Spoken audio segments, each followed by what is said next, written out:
মানুষের মধ্যে শ্রেণীবিন্যাস করে দিয়েছেন কে? কারণ আমার ভাইয়েরা একটু ভালো করে লক্ষ্য করে দেখুন, রব্বুল আলামিন পৃথিবীর সমস্ত মানুষকে যদি মালিক বানায় দিতেন, তাহলে ভাইয়েরা বলেন তো দেখি, ওই মালিকের আন্ডারে কাজ করতে শ্রমিক পাওয়া যেত নাকি? আবার একটা টাইম যদি আপনারা লক্ষ্য করে দেখেন, আল্লাহ যদি পৃথিবীর সব মানুষকে গরিব বানায় শ্রমিক বানায় দিতেন, তাহলে তারা কার অধীনে, কোন মালিকের অধীনে কাজ করত?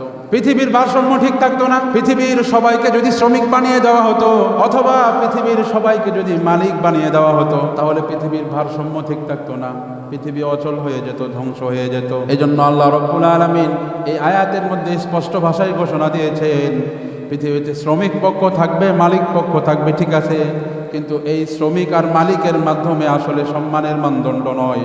একজন মানুষ সম্মানের মানদণ্ডে উত্তীর্ণ হবে তখন যখন ওই ব্যক্তিটা রব্বুল আলামিনের তাকওয়া অবলম্বন করেন। বলেন না সুবহানাল্লাহ।